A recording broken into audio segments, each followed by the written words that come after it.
Hello, Truth Me Free. How are you guys?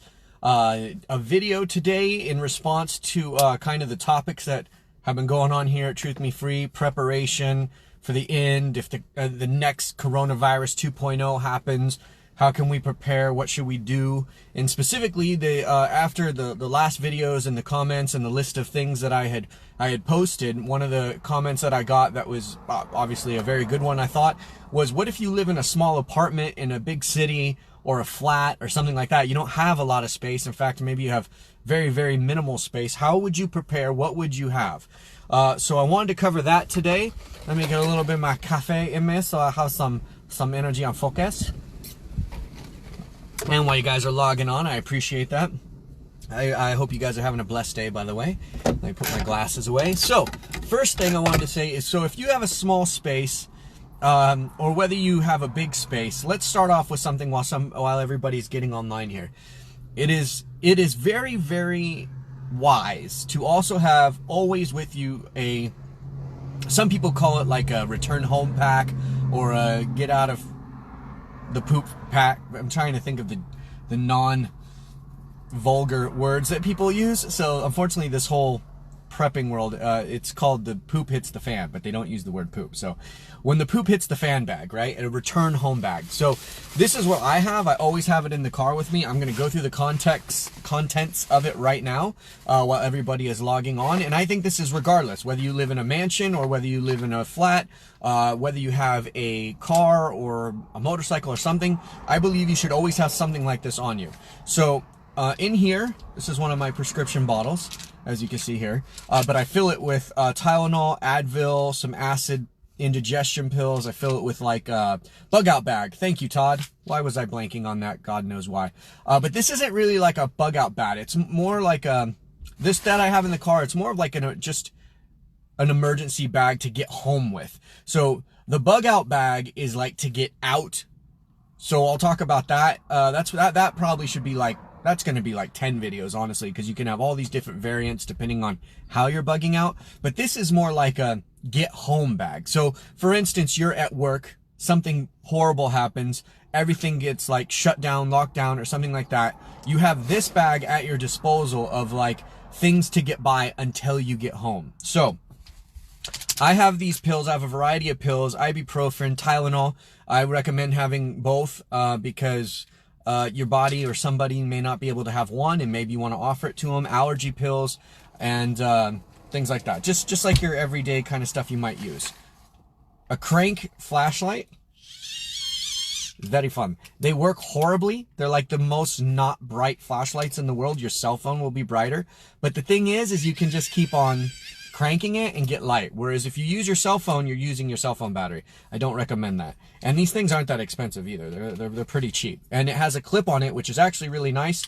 You can clip it onto yourself. So, little dental floss. Now, dental floss, believe it or not, it's super important. If you get something caught in your tooth and it like irritates you or gets infected, now you can't eat. That is definitely a bad day.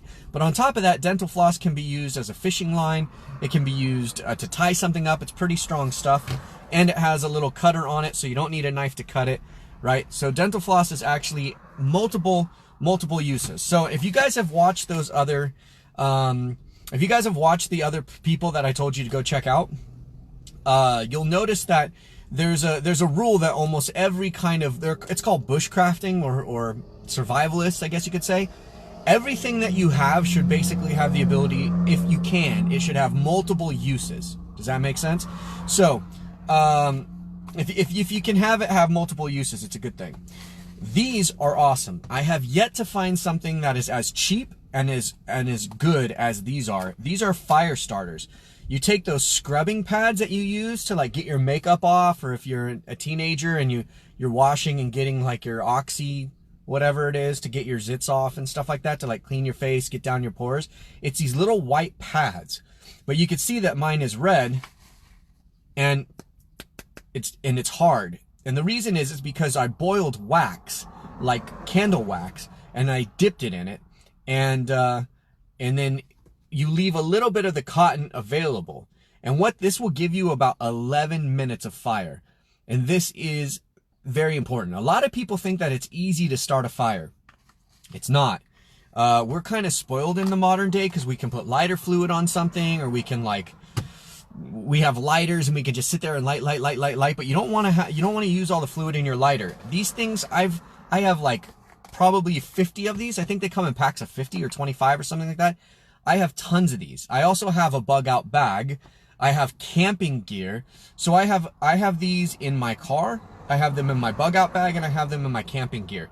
So that way I always have them. And then I also have strips of them that are even smaller, and they'll still give you like 4 minutes. I cut these in 3s. I leave a little bit of the cotton on the end of each one of the thirds, and then I can light it, and it will give me like 3 minutes of full-on flame. And you should be able to light something with that. And if you have multiple on you, because they're super light, like very light. So that's another good thing. Weight is not a good thing. Neosporin. No, it's backwards because I'm in mirror mode, selfie mode.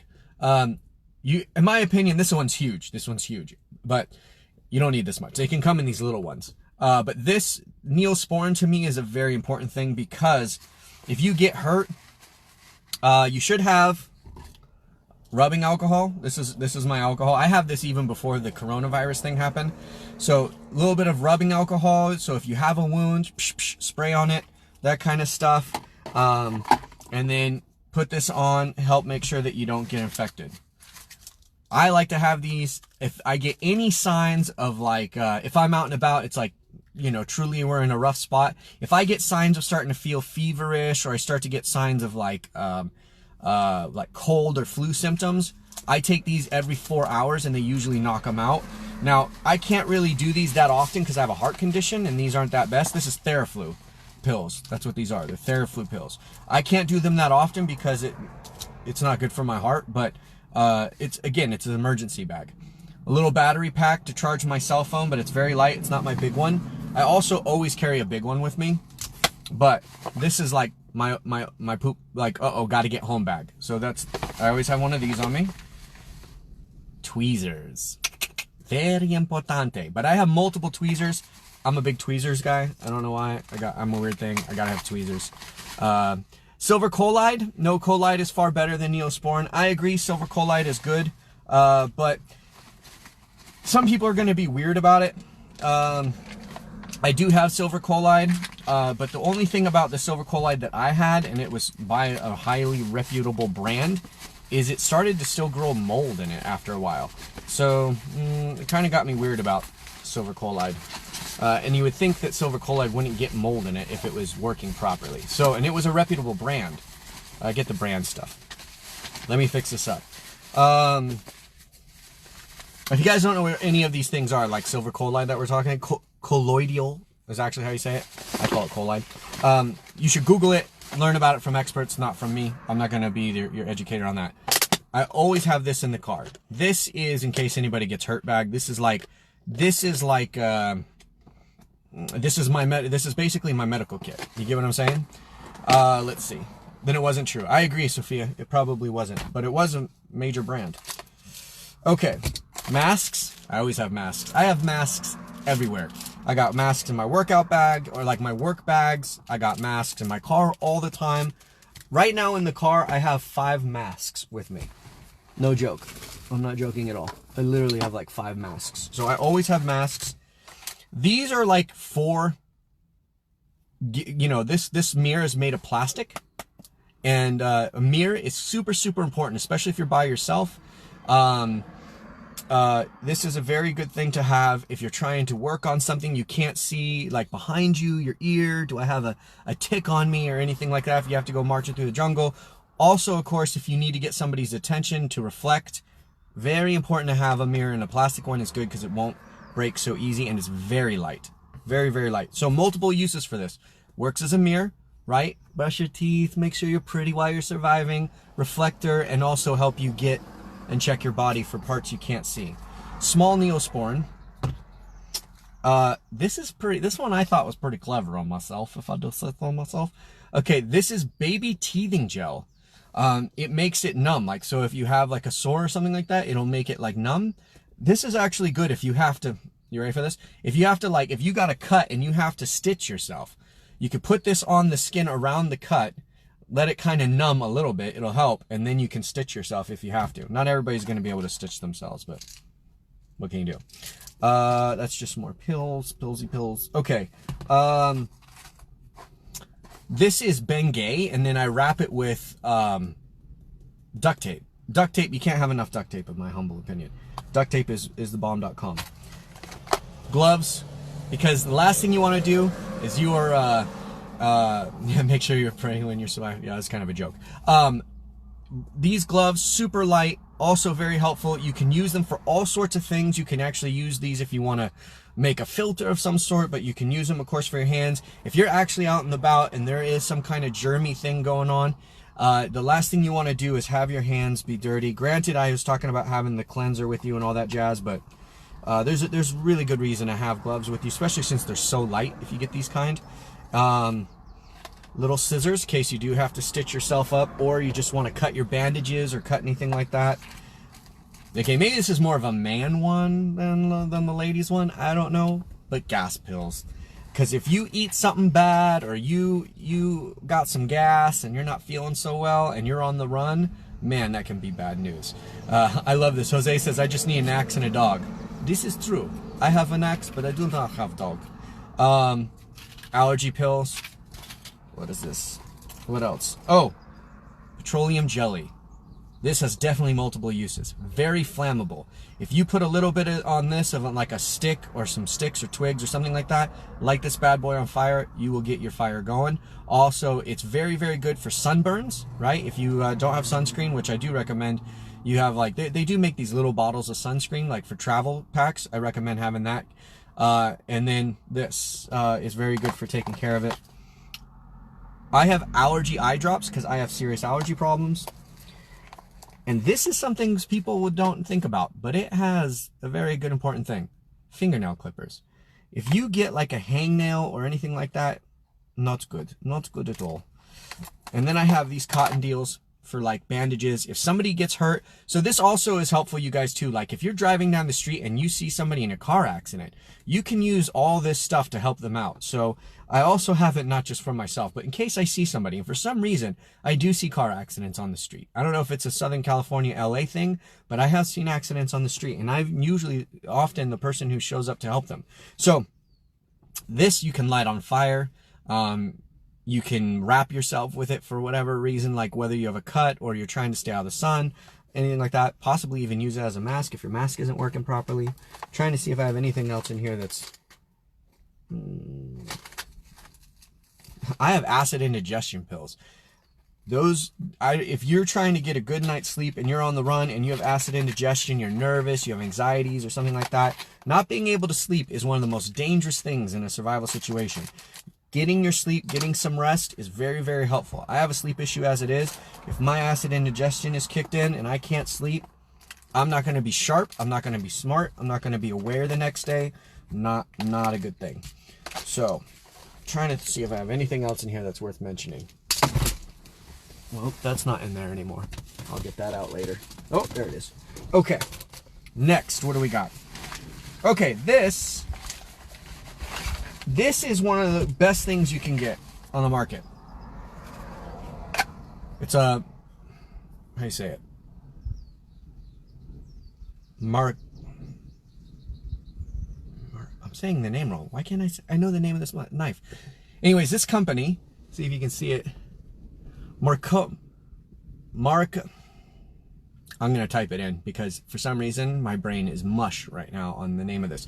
But this knife is fantastic. Bright orange so you won't lose it. It has holes on the bottom so water will go through. This is the cheapest knife on the market that is like totally A-list quality. It's unbelievably A-list quality. This one is specifically good for filleting or skinning animals. Morakn.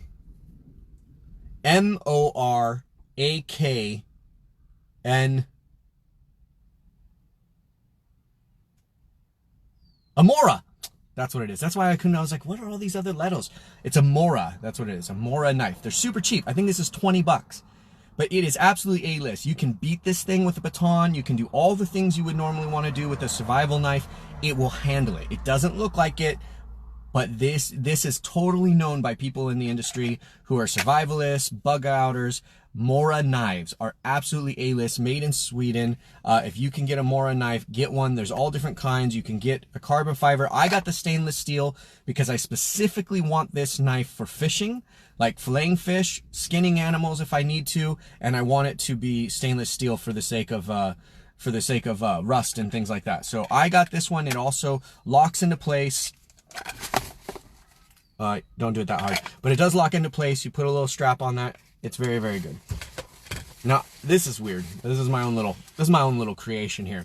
So, this right here is a saw for drywall.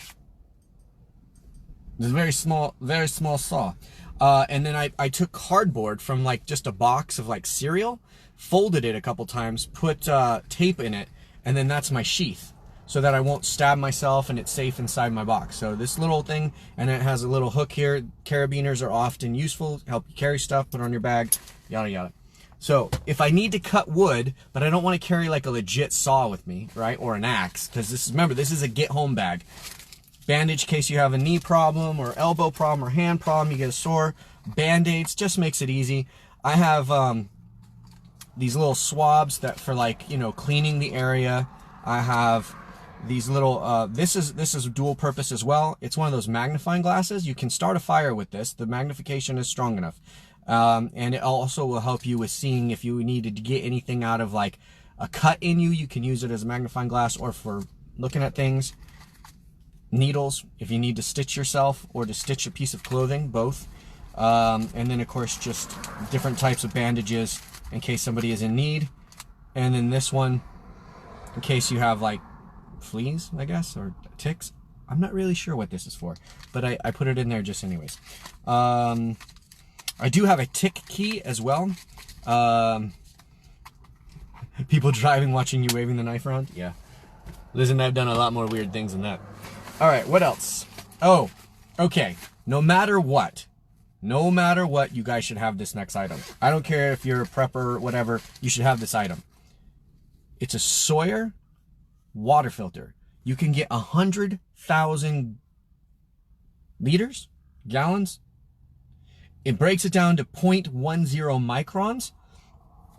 You put this, you fill up any water bottle, like any, just like drinking water bottle, like Avion, I don't know, whatever, Fiji water bottle, right? You can fill up one of those, and that's what this screws onto, and then you just squeeze the bottle and you can drink from it. So you could literally go to a pond, you could go to a river, you could go to like a nasty puddle of water, fill it up with water, string it through this thing. It's not going to taste great, but you will not get sick. These are awesome, and they're not that expensive. They're like 40 bucks, and I'm telling you, get like something like either 100,000 liters of drinkable water from one of these, or you get 100,000 gallons. It's crazy. It's crazy, and they're not that expensive, and it's totally worth it. Totally worth it. This is a cleaning kit, so I don't really need this, but I just keep it together because I know that I grabbed this bag if I was going to bug out. This actually goes inside my bug out bag, and I'll explain that in a second. Little pouches like this are also helpful, so they serve a multiple purpose as well. So the cleaning kit, what you do is you backflow this. So you push the water back through it, and it will clean it out, and you'll get more uses out of it. It's not exactly ideal. It's better to have a brand new one, but hopefully after 100,000 liters of drinking water, you'll be able, life will be back, or you'll have a second one. And I do. I have another one for my long-term bug out. And the bags, having little bags like this to hold stuff in, very helpful. This is a very light material. It's Colin's. I got it off the internet, I think, or it came with one of my deals. So I love that. Another little bag. This came with something I purchased at some point, like off the interwebs. And in here, I have this string. It's very tough. It's very good. Like if I want to make a, if I want to make like I want to maybe string this string between two trees, put my jacket over it or some kind of tarp or something like that, so I can make like a makeshift shelter in the meanwhile. The string is very light. I wrap it. You'll notice I cut off the coat hanger. This is like coat hanger cardboard. You know what I'm talking about? How coat hangers have that cardboard on it so that your shirts like won't slip off, or your pants won't slip off. I cut that bad boy, And then I just wrap the string around it so it's tighter, because this comes in a much thicker spool and you're trying to save space as much as possible. I tape it down with duct tape. Well, bam. Are you guys enjoying this? What is bug out? It's a very long answer. Duct tape, because you can't have enough duct tape. Also great for starting fires, patching stuff. Also great band-aid. One of the best band-aids you can make right here if you run out of band-aids, but I have tons of band-aids. Duct tape, gotta have duct tape. And what I did for this is I just took like a business card and I folded it up, and then I wrapped the tape around it so it's really tight. There's a lot of duct tape here, but duct tape comes in that big old spools. It takes up a massive amount. It doesn't make sense to me why they do that. More clips. These are super strong ones. I can use these to make it easy to tie up strings and things like that. Some Velcro. Ladies' hair bands, because if you got a lady with you and it's survival time, she's gonna be like folding with her hair, messing with her hair. Also, you can use these things to like wrap up stuff real easy. It makes life real nice. I have like 4 or 5 of these on here. Very nice. And then some Velcro straps in case you need to strap up anything. And then the bag, once again, a good bag. Okay, let's put that away. This isn't like my best bag. This is totally, I thought that this would be a good idea while everybody was logging on. This isn't my good bag. I'll go through my good bag one day. Okay, what else? Hold on, I think I have more. I do have more. What else is in here? This should be my fire bag. You should always have a fire bag. It is my fire bag. Fire bag. Okay, this little device, I have mixed feelings about this device. One, I think it's way too big. However, if you don't have like survival skills, this thing right here, I don't know what it's called. It's Gerber, which it's like Bear Grylls, like little thing. So that's what it's not Gerber. I said Gerber. Is it? I don't know who makes it, but just type in Bear Grylls like fire shaver deal, something like that. And what you do is it has like a cheese grater, but it's like super strong. Super duper strong. You take any kind of stick or piece of wood and you just cheese grate it, and then inside it will do this thing. You press this button and it will fill this with a whole bunch of like really fine tinder.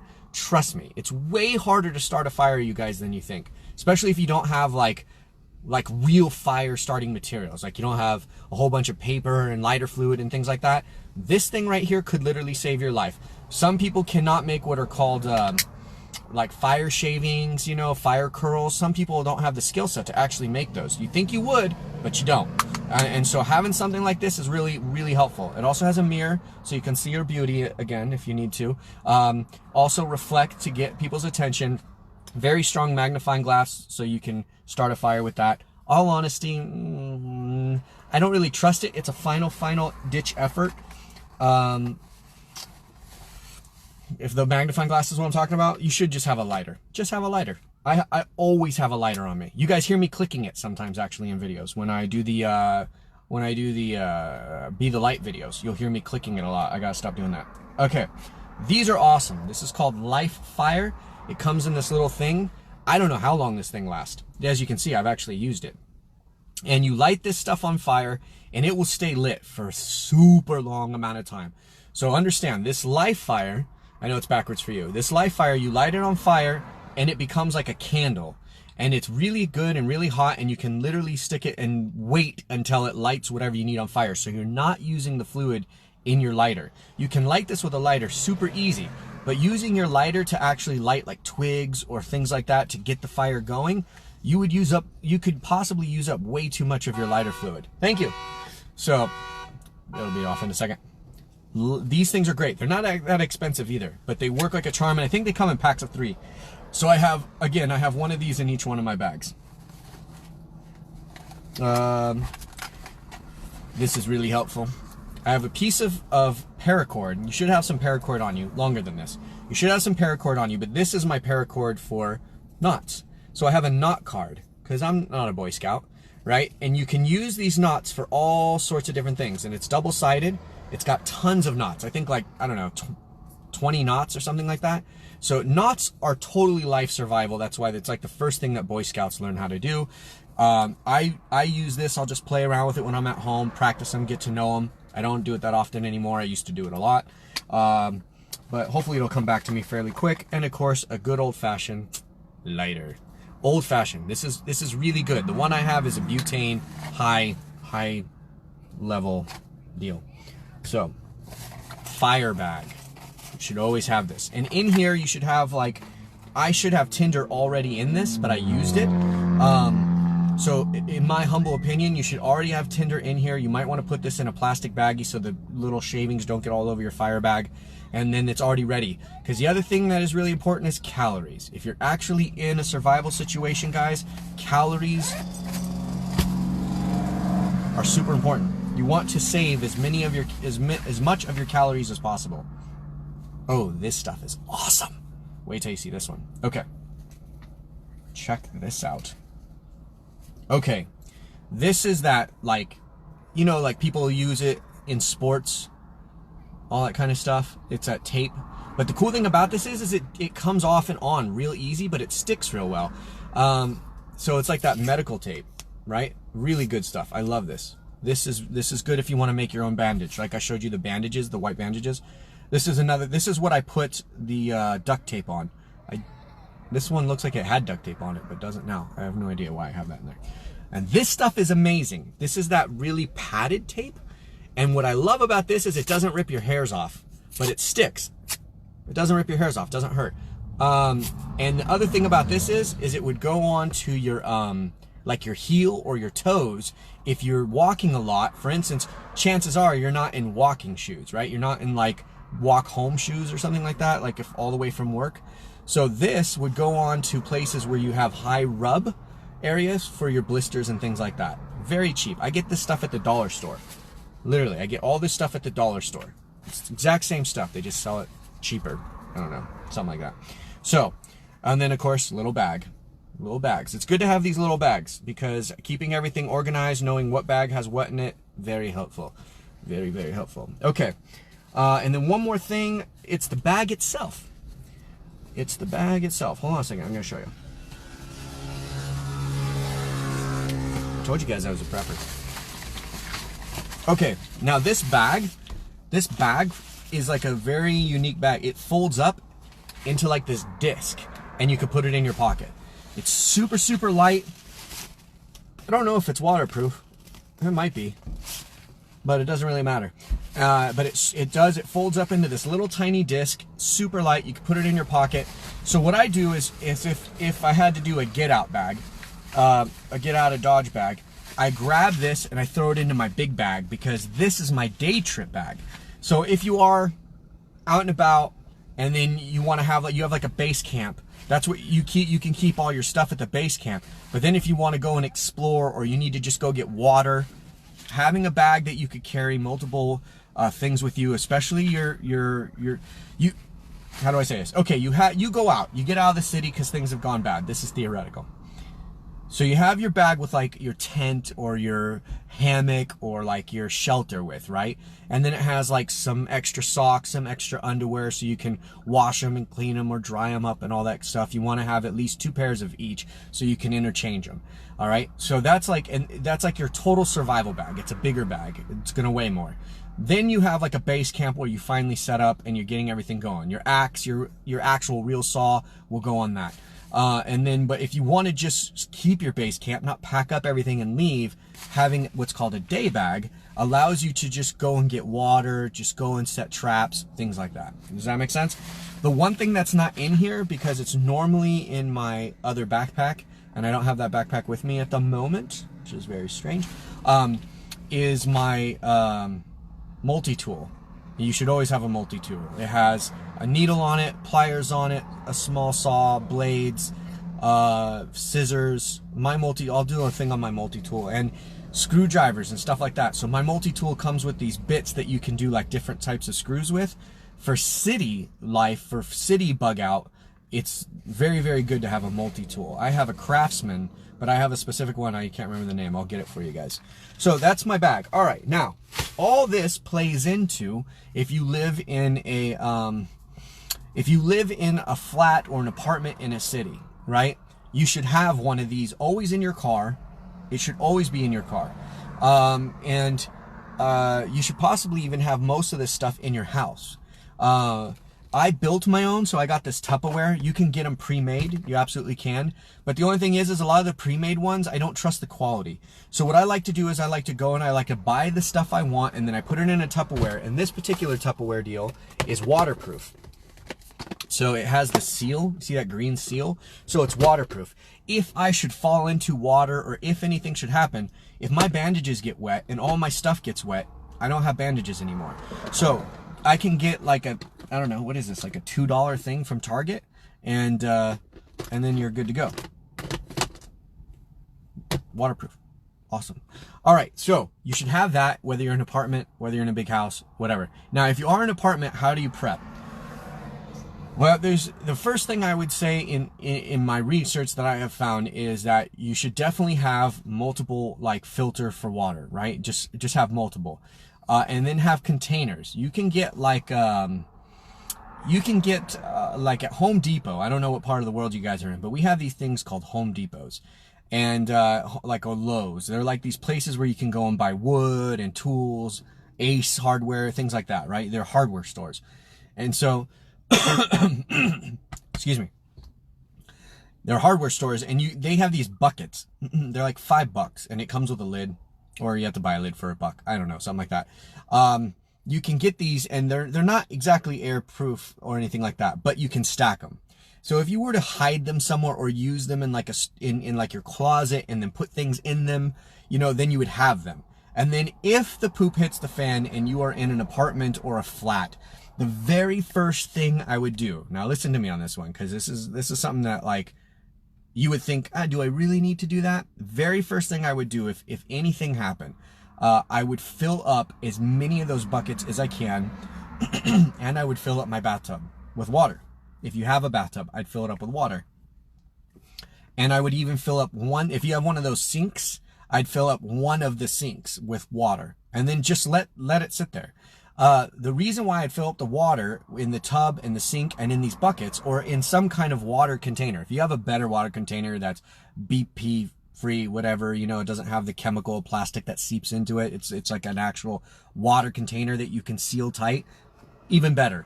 But the reason why I'm mentioning as like a worst case scenario is you can get these buckets is they stack real easy. They fit inside each other. They come with lids, so you can lid them up. And you're gonna run it through the water filter anyways, so it's just good to like fill them up through your bathtub or through your hose or something like that. Most likely you fill it up in your shower water, and then you just stack them in your living room, and that way you have water. Instead of running out and going and getting water, you would have anywhere. Each one of these buckets is 5 gallons, so if you had 4 and it was just like maybe you and your boyfriend, your husband, or your girlfriend, or whatever person is living with you, you know, you're not going to be using it necessarily to shower with. You can wipe off, like, you take a washcloth and you can wipe yourself off, but you're not going to like full on like shower with it. Then you have a lot of drinking water and cooking water, and those are the things you really need water for: drinking and eating, right? So you have to have water for these things. And also, if you do get a scrape or you do get something, you need to like wash the area. Obviously, you want to wash your hands, things like that. You want to use the water. So I would say have at least 4 of these, and it should get you by at least for a little while. But as we've learned from this Corona thing, I mean, we haven't learned that it's lasting a long time, which is what I always say. It could last like a year. You should be prepared for like a year worth of stuff. But that's like real prep, right? If you want to just know that you can get by like 30 to 60 days, then I would grab anywhere from 4 to 6 of those buckets, along with filling up your bathtub ahead of time, and then filling up your sink. And it just buys you extra time. It just does. So you say, Nathan, when I fill up my bathtub, am I using that for cleaning, or am I drinking from it? First and foremost, you want to drink from it, believe it or not. So when you fill up your bathtub, it's just another space to hold drinkable water. If you want to like take a smaller bucket or something and scoop up water from it, and then use it to wash yourself and pour the extra down the drain or whatever, or pour it in plants. If you have plants on a balcony or in a window seal, that's another thing we'll get to in a second. That's a good use of it as well. Unless the soap would kill your plants. Maybe it would. I have no idea. But I don't think so. I think once it gets into the soil, it's okay. Don't hold me to that. I don't know.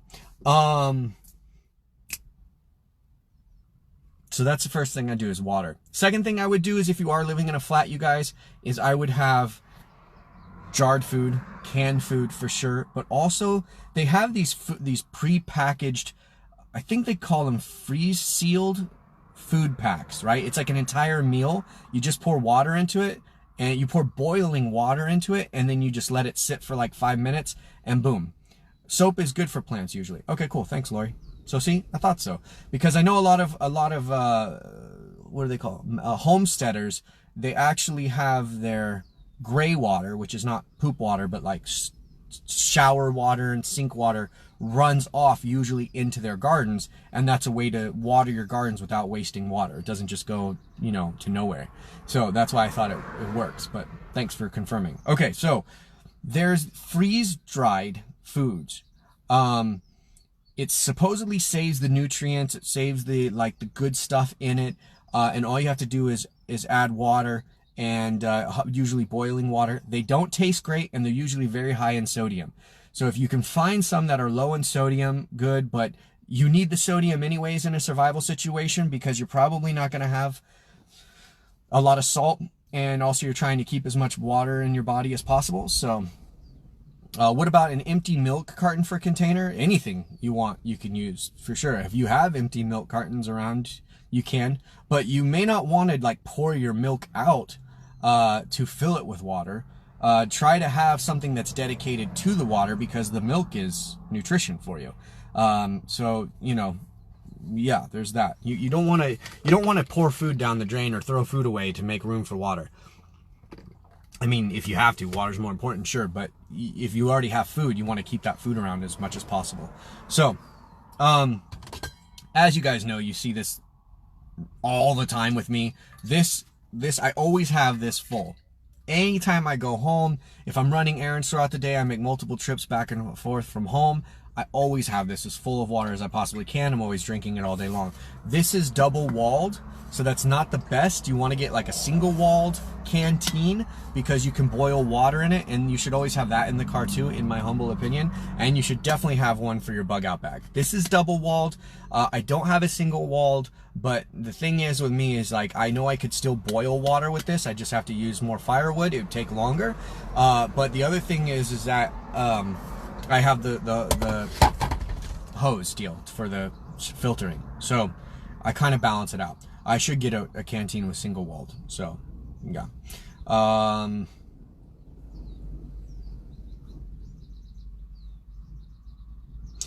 Jody says there are a lot of meals in a jar recipes on the internet for preppers. Awesome. Yeah, if you can jar your own food and you want to buy a machine to jar your own food, I would recommend that.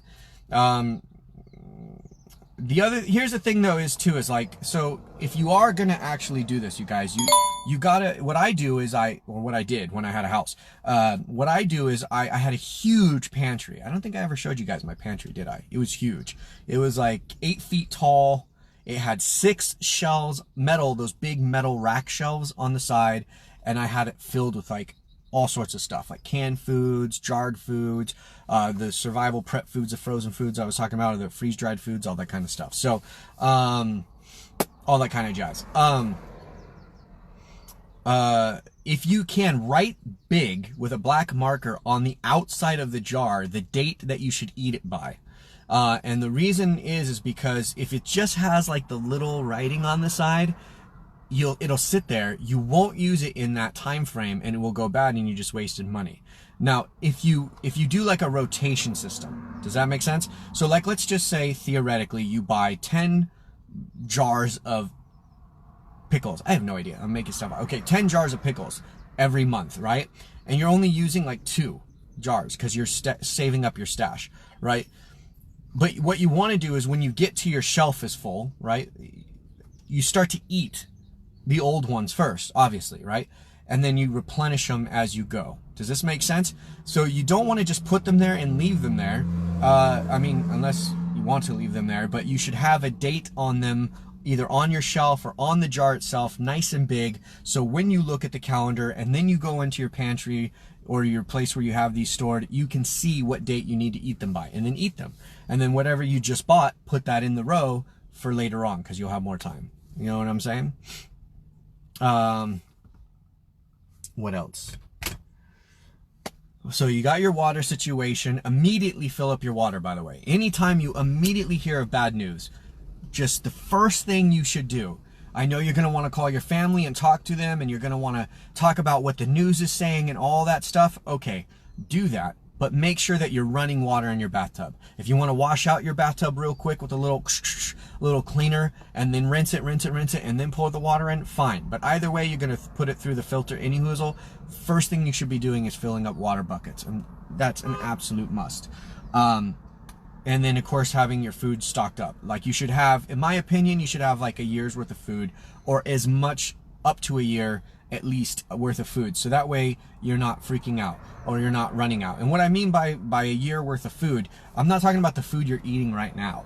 Like I'm talking about survival foods. So you're going to want to look into what kind of survival foods you want to have, right?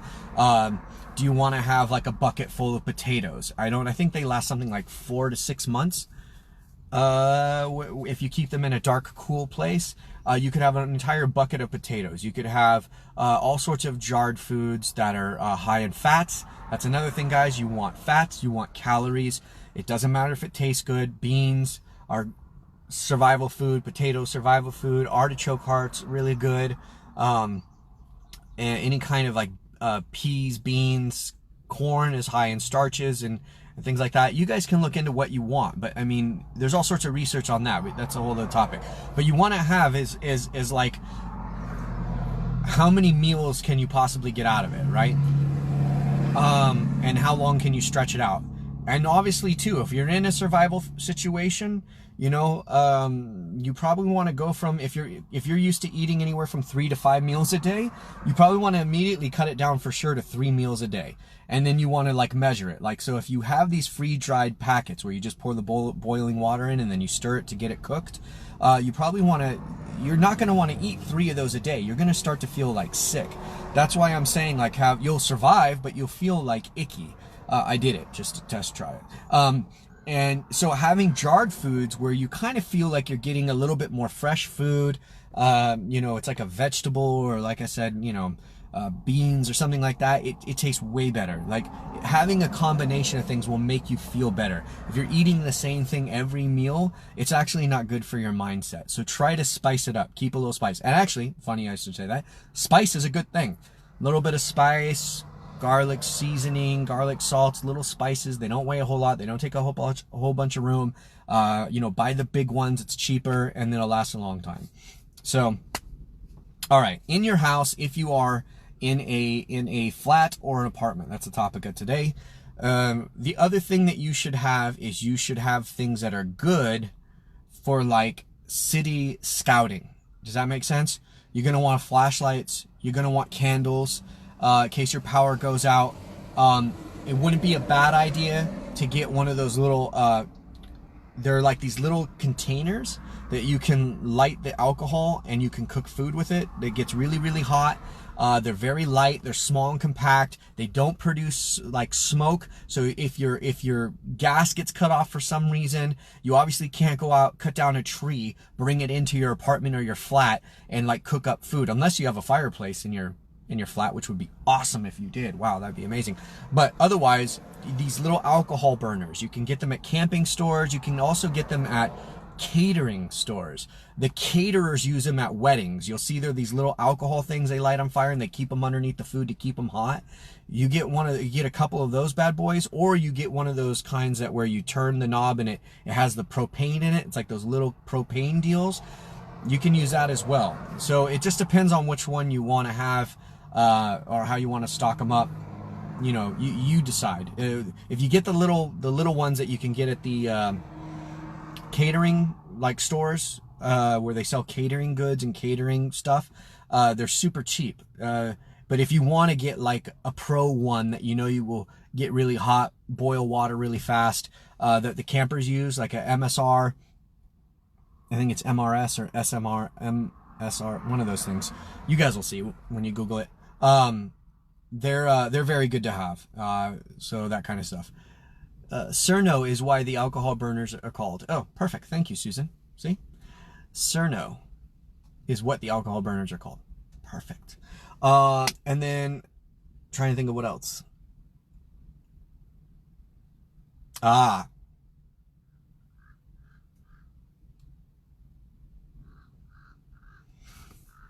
space savers. I have them for the RV. Super helpful.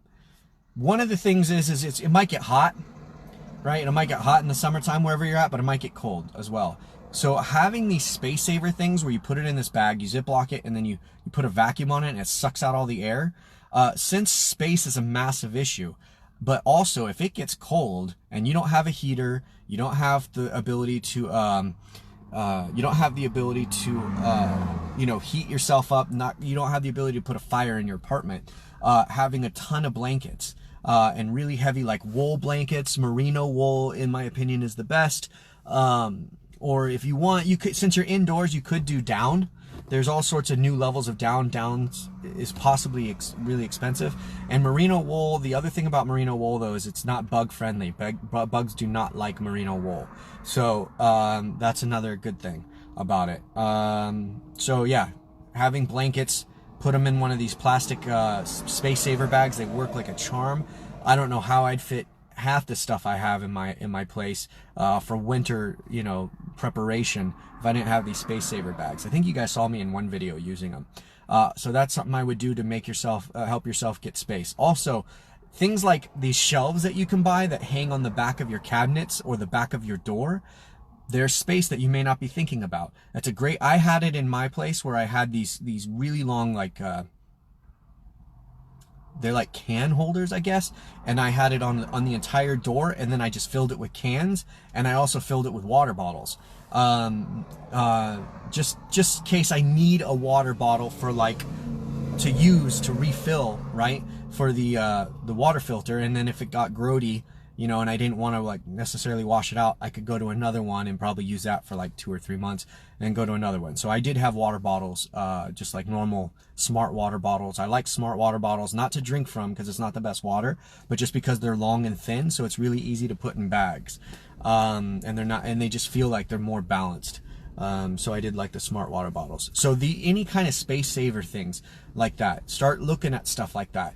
Spikes racks where you can put your spices up in a way, make room for more cans. Can racks. They have these can racks you can get on Amazon for I think 2 for $20 or $10. I don't know how much it is.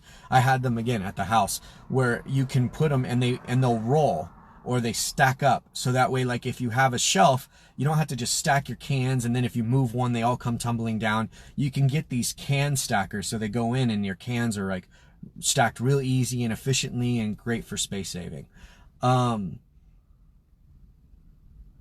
Blankets we covered, water we covered, food we covered, generally, not obviously breaking it down to the nitty-gritty of nutrition and what's best for your body kind of stuff. But all right, so if you live in the city, whether you have a house, whether you have an apartment or a flat, one of the other things that you should be very aware of is where are things. You should do day walks. You should put on your gear and walk the city before the poop hits the fan. Sorry for the noise, guys. I'm not running the truck. I literally have gone through $800 in the last month of gas in the truck. So, crazy. So I'm not running the truck. I'm just sitting here with the windows open, or partially open. So sorry if it's loud. You can get a lot of this stuff at the dollar store. Yes, Jane, you can. And I get a lot of my stuff at the dollar store. Oh, there was one other thing in my bag. I don't know why I missed it. Athlete's foot cream. This one's small. I did this intentionally. Athlete's foot cream. If you get athlete's foot or you get a foot infection, there's the end of your day for being able to march far. If you ask any soldier, what's the number one thing a soldier always has to make sure? That their gun works and that their feet work. So you always want clean, dry socks. Always have an extra pair of, that's why you have two pairs of extra socks is what I prefer. But in the military, they always had at least one extra pair of socks to dry out while they were marching or while they were camped, so they could always switch out their socks. Athlete's foot cream is super important. If you start to get any kind of itchiness on your toes and between your toes, just handle it. Put a little dab of athlete's foot cream. Make sure that does not flare up. Because if your feet go bad, you ain't marching nowhere, or you're slow. And those who are slow, you could be lunch meat. You know what I'm saying? Lunch meat. You don't want to be lunch meat, guys. All right. I had a point before I got off on that topic. Where was I going with this? Oh, march your city. That's where the athlete's foot cream thing came in. March your city. Find out where ponds are. Find out where like streams or any kind of waterway is, where water is that you can walk to. Find out where like I mean, this is intense. Bakeries or any place where they might throw away bad food, or food that might be a little hard and crusty, but still might be edible. Of course, you might have to fight the homeless because they'll know those spots too.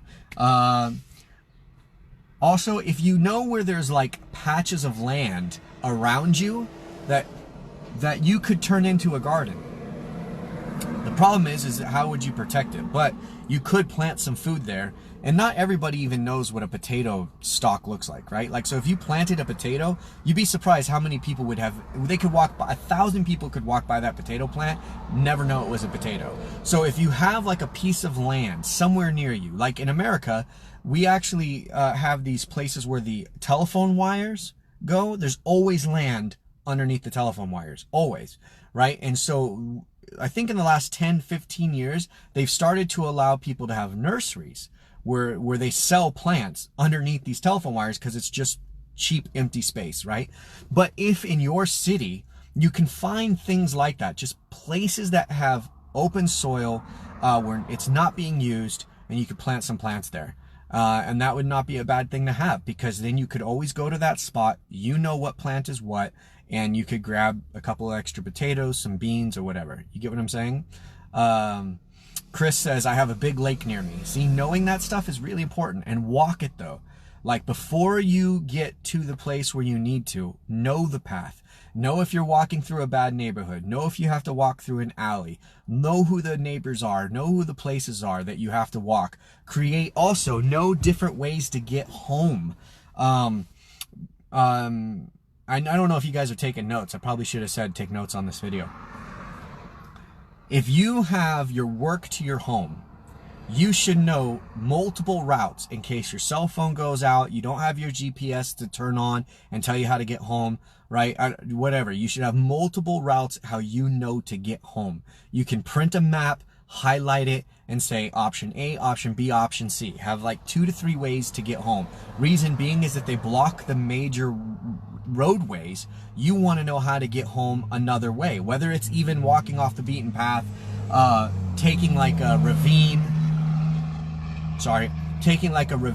or taking like some kind of hiking path or something like that to get home. Know these paths, walk these paths with your stuff on you, with your bag on you, your bug out bag on you, and watch how tired you get. Watch how much you sweat.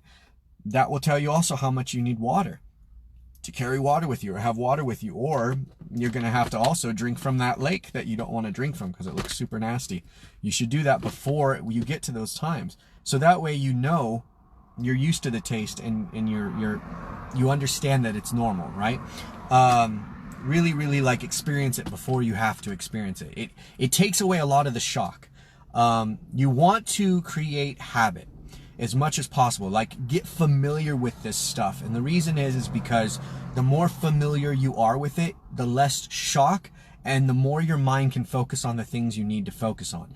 So you do it routine, you learn it routine, and then that way you're not thinking about what's this way, what's that way, what does this water taste like, how do I know I'm not being poisoned right now? Get all that out of the way. That way you can focus on who's that person, what's that person. And my suggestion again is, Cindy is giving a great suggestion too, bicycles. Having a bicycle is a very good thing. One, you can travel faster than somebody on foot, so it's a lot harder for somebody to chase you. And it's also, energy-wise, quite obviously more efficient. And you can have a bicycle in your flat or in your apartment. Very, very good form of transportation. Thank you, Sydney. I knew I was forgetting more stuff. So yes, bicycle is a very good thing. It doesn't have to be the world's best bicycle. You don't have to go buy a $1,000 bicycle, but any kind of bicycle is going to be better than just your legs. If you want to put baskets on it just to help you also carry stuff, of course you'll have a backpack, hopefully. That will help you as well. There was something I was getting to. You know the path. You know where you're going. Oh, be a gray man. If you guys don't know the term of what is a gray man is you don't want to be decked out You do not want gear that makes you look like a militant person. That's a thing that a lot of people will do too, is they'll get this gear that has what's called molly straps on it, and it will have camouflage on it and all this kind of stuff. Yes, if you have a bicycle, Sydney, thank you. If you have a bicycle, have extra inner tubes and extra tires, just in case you get a flat. That way the bike isn't rendered useless. And a good hat. Yes, thank you, Chris. I have tons of hats, not this kind of hat, like the hats with the brim all the way around. I have like 3 of those. One's for myself, and then I can give other ones to friends and family. It's really good to block the sun out. It folds up. If it's a fabric kind, it will fold up. You can throw it in your bag like this, and you have it. I'll actually show you guys some of that stuff too. What was I? Oh, be a gray man. Okay. So the term gray man means you look like everybody else, or you don't bring any attention to yourself. You don't want to have like stuff that's like even if you think you do, right? Like you don't want to have the stuff that has like the bright lime greens and the bright colors. This is bright because you don't want to lose your knife, your axe, and your fire, yeah, I would say axe. Your knife, unless you can replace your axe if you have a really big knife. I have a look. I forgot. I always have this in the car. So this is like the knife I would use if I want to chop down a tree. Okay, as you guys can see, I use this, right? So this is the knife I use. This is like my real. This is my, like, you know, survival knife, right? It has a little grip on the thumb there, so that you don't slip. It has a hook for your hand, has a place for your finger. This is a non-slick grip. This is a very high quality knife. It's not that expensive. I got it for like 79 bucks. They don't make them anymore though, so they're really hard to find, but I highly recommend it. It's a K-bar Eagle is what it's called. So a very, very good knife. Obviously, also you can tie it to your hip and put it on your belt. Very good. Always in the car with me, right? So that's a different knife than this one. Remember, this one I use for filleting and skinning animals. And I'll show you just real quick. Do you guys see how that has like that bezel there on the front? See how it goes thinner? Can you guys see that? It goes thinner at the top. This knife is specifically for skinning animals. Okay, 20 bucks or like 25 bucks. It's amazing knife. Okay, what else? What was I saying? I'm all over the place. Oh, gray man. Okay, stay on the gray man. Okay, so you want to like have like clothes that make you look like your everyday guy. You want to, it's better to have a backpack. Like I'll show you my backpacks. It's better to have a backpack if you can that doesn't look like a guy or a girl who's totally got expensive gear on them. You don't want to like bring attention to yourself. You want to look like you just came from school, or you want to look like you just came home from work. Like people in New York, a lot of people, professional people in suits, will have a backpack on them. So if the end of the world kind of stuff happens and you're walking around New York, Hong Kong, London, and you have a backpack on you, you're actually not going to stick out that much unless you're wearing camos and you're wearing like bright green, top of the line, $200 light material, aluminum alloy, crazy looking, can you see me now, backpack gear. Right? If you have that, you're going to stick out. And if people are looking to grab some good gear, they're going to go after the people who have that full-on pro-looking gear. You don't want to have that stuff. Unless you have a gun, which you folks in Europe are not going to have, unless you are carrying literally like a rifle with you with a handgun on you as well, and possibly an ankle gun as well, you know, so you can defend yourself if somebody comes up to you. I wouldn't go military looking, right? I would go as normal Joe as possible. And as silly as this sounds, one of the great, like, you know, Walking Dead is a great show to see like what it really is like. You know what I mean? Going and getting materials and supplies, where your local stores at, you know, things like this. You get what I mean? So incognito, yeah, Cindy, you're incognito. You want to blend in. You do not want to stand out. You do not want to look like you're military in case they think you are military and you're a lone wolf and they hate the military because the military just arrested their daughter, their son, their grandmother, their best friend, whatever, right? If they think you're military because you're just out military, they might attack you. The other thing is they might follow you because they might think that you're leading them to a camp, or they might think that you do have gear, and they're going to want to know where you're going. If you just look like a normal Joe, they're going to be like, he could have something, could not have something, or hopefully you just literally won't pick up on their eyes. Their eyes just will not see you. That's why it's called gray man. So yeah. And Jake, very good. Yeah, learn how to skin an animal without wasting meat. Very, very importante. And just so you guys know, squirrel meat is not that bad. Tastes like chicken. Actually, I hear squirrel meat is really good. So, so yeah, learn to skin an animal. There's plenty of videos. The guy who I linked you guys to, Dave Canterbury, he has a school, a survival school. I can't remember. Why do I always forget the name of it? Primitive? No. David Canterbury has 2 YouTube channels. One is his name and the other one is his school, survival school. And he's got, like, if you actually need to survive, if you watch his videos and then practice what he says, you will actually learn how to survive. The guy is like the modern day, like, I would say, expert out there teaching people on a mass scale. Like, he's the best in actual survival. David Canterbury. I have his link in the videos, in the link deals below. I have his YouTube, one of his YouTubes, but find the other one as well, and watch both of them, because I think the other one, the school one, has even better stuff on it.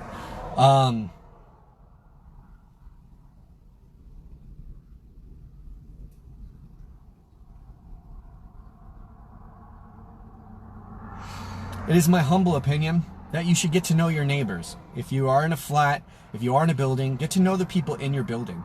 I mean, I don't know how to do that. I got to be honest, I don't know how to do that. I'm a hermit, but you should get to know the people in your building. Find out who might be the threat. Find out, like, is somebody in your building like a heavy drug user, a heavy alcohol user, into like dark things, right? Do they roll in gangs? Find out who is who, so you can either avoid them, learn their schedules when the time is needed. Do they come in and out? Do they go at certain times? Do they hang out with people who look rough and tough? Things like that. So that way you know who is who, and you can be aware of them. Maybe even add some deadbolts to your door, things like that. Put a metal sheet on the door too to protect it. Garrett Black, what was the older survival YouTube that knows skills? David Canterbury. In 5 years you will know how to survive. Do you think US will take the chip? That depends on who's president. If Trump is president, I will say we will not have the chip. If Trump is not president, which he won't be president in 5 years from now, but if somebody off of him, my self-reliance, no. That guy's good too. He doesn't teach really survival skills. He teaches more like a survive in the woods with your own cabin. David Canterbury. Hopefully I said it enough times. Give me a second. Hold on. We're gonna get this. I'll tell you right now. Hold on. Don't leave. Don't go anywhere. I will tell you these things. David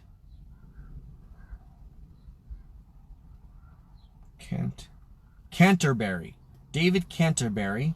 And the name of his school and website is...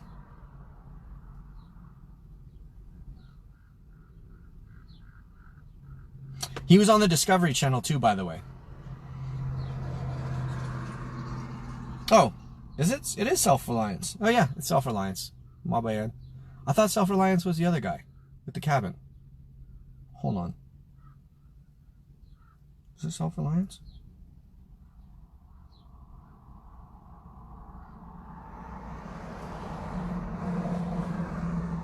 I'm looking it up. Tablet. It is. Self-Reliance. Outfitters. Yeah. And also he has a whole bunch of gear.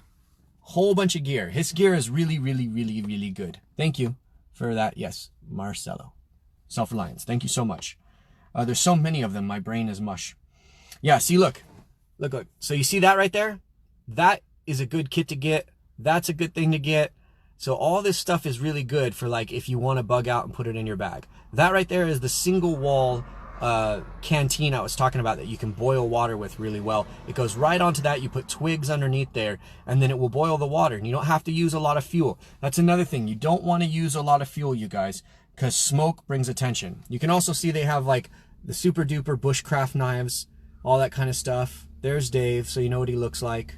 right? Totally giving you a plug there, Dave. Not that you'll ever see this channel. All right, so yes, he's, in my opinion, if you really want to know how to survive, he's the guy. For like bug out and stuff like that, he's the guy.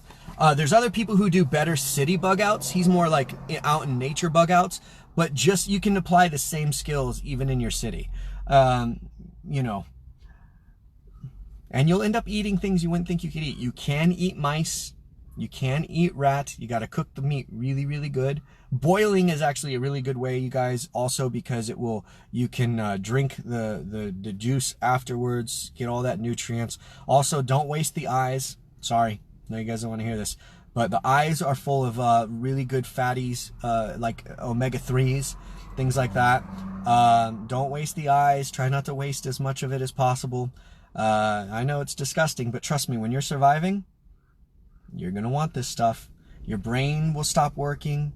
You'll start to feel weird. And when you lack food, here's the thing about lacking food. The very first danger of lacking food is when you make a mistake. If you're out there and you're cutting down a tree, or you're going up against somebody, you know, fighting for something, if your brain isn't sparking correctly, that's when you swing the axe and you miss, you cut yourself, chop your own finger off, that kind of stuff. So it is very important that you stay hydrated. It's very important that you do get those fatty acids, omega-3s or whatever, all that kind of stuff, and keep your brain sparking as best as you possibly can. You get what I'm saying? Crickets are very good as well. Yep, for sure. Crickets are very good. You can roast them. And, you know, they're a little crunchy and gross, but you know what? You could totally get some protein. The only thing is with the bugs and grubs, you guys, is you're not going to get a whole lot, but you'll get something. So if you have nothing, like if there's no squirrel around to trap or eat, having a BB gun or like a 22, if you're allowed to have that stuff, I think you should be allowed to have what's called an air rifle. There's a difference between an air rifle and a pellet gun. I would highly recommend getting an air rifle. They literally compress air. They put like a much heavier pellet in there, and it can totally take out anything. You could take out like a coyote with it. So very, very good stuff. All right. Let's see. I'll stock up on marshmallows. There you go. Chia seeds are tiny and packed with nutrients. Just add water. Very, very good. That is good, Monique. Chia seeds are good. And there's another thing. Chia seeds are good. I used to put, I haven't, since I moved, I don't have them anymore. But I used to put them in my water and just let them soak all day. They're also good at helping you retain water, and yeah, they're good. Thank you for reminding me of that. That's a good one. See?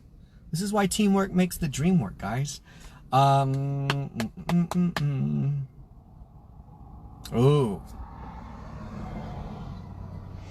I saw your comment, Garrett, about reading Matthew 24.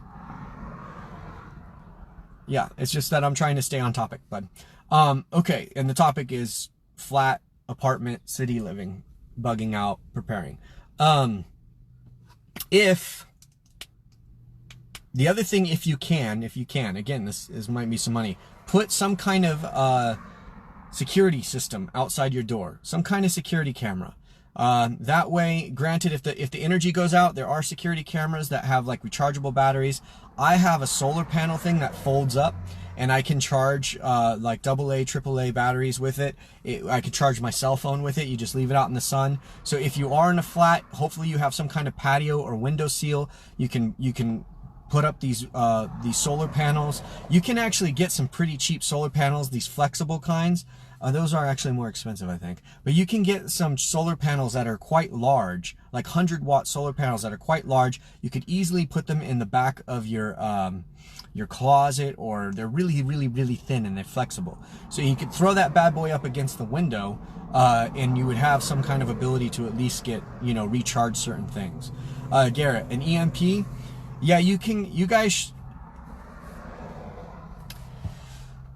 The EMP is kind of just, honestly, you're kind of just screwed. I mean, I would love to say everybody go get a Faraday cage, and you can get these things. They're like metal Ziploc bags, and you could put your cell phones in there. You could put. I would recommend, if you are worried about an EMP, I would put it like the batteries in there. I would put walkie-talkies, specifically walkie-talkies, having the ability to communicate while a person is out, because that's another thing that will drive you nuts, right?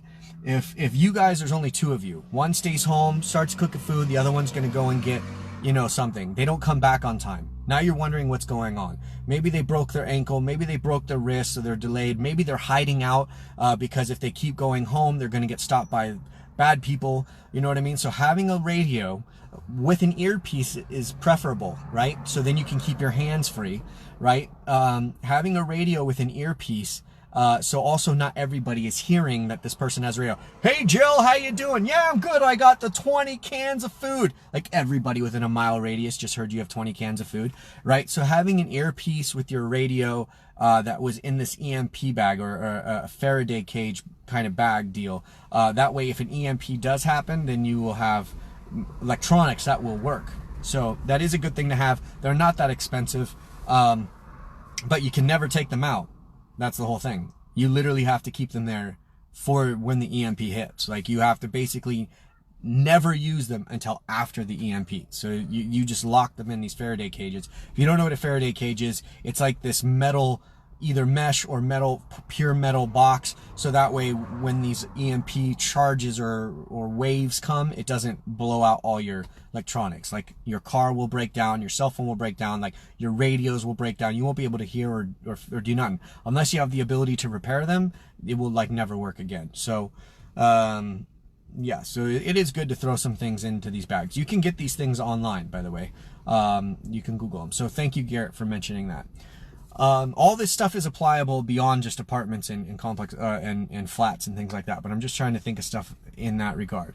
Having, again, as you probably have learned, having like a bidet, if you can get a bidet, hopefully water will run for a while whatever the city is you're in, but having a bidet is good, and then having stockpiles of toilet paper.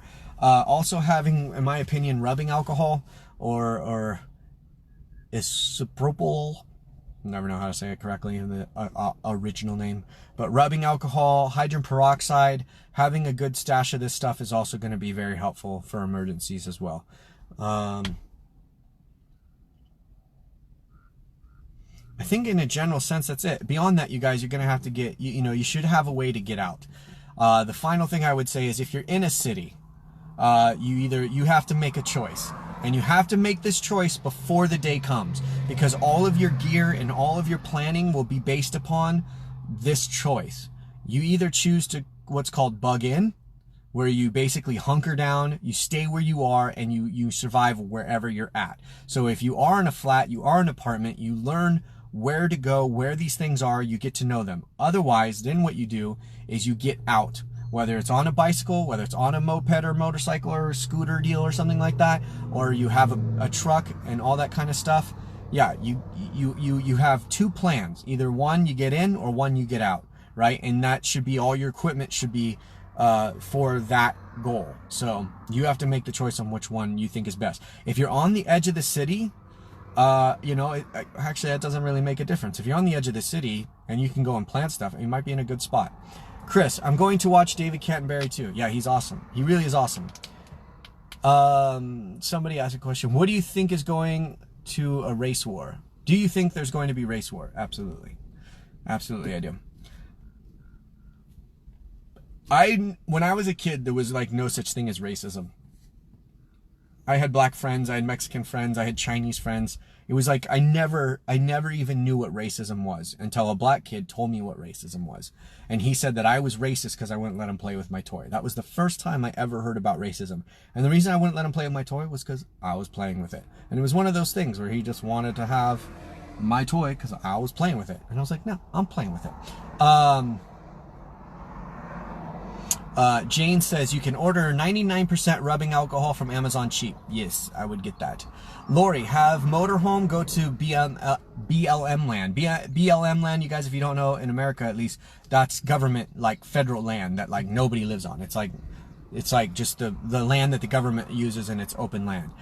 Yeah, if you can, I would, but you should have solar panels so that you can have, electricity and store your food in the cold if you can, and things like that. If you can. If not, it's still better than a tent. So yes, hit the BML lands. Cindy, do you ever ask God if this is going to happen? Yes. Long time ago. I mean, it's already happening. Coronavirus is already here. We already see that there's shortages of stuff. We already see that they stopped shipping certain things. Also, the other thing you should do too is medication. I do a thing where I get 2 of my medications, right? So if my doctor says I need to take 1 pill a day, I have them write a prescription for 2 pills a day, right? So that way I've been storing up medication. So I have right now about 5 years worth of medication if I need it. And I've been cutting back my medication. So that also is really helpful. Do I believe this stuff is actually going to happen, Cindy? Absolutely. Monique, get really sensitive to the spirit so you can be led clearly to safety and how to proceed. Yeah, that would work, but you should also have the skill set too. You should definitely have the skill set on certain things and know certain things, and it's like there's a lot to it, you guys. I'm not, you know, this isn't something I'm going to I don't know. I'm not going to pretend to be the expert, an actual real expert, right? I'm going to send you to people who I've watched. When I say that I've watched thousands of hours, I mean like thousands of hours of this stuff. So I will send you to people that I think are like probably the most wise. I have found them to really consider all the situation, and I will send you the links as often as I can. Oh, also, if you do the meds thing, you got to keep it in the freezer or the fridge. You got to keep it cold. Meds are like a kind of like a living organism, and they will lose their potency. So that is also something to be aware of.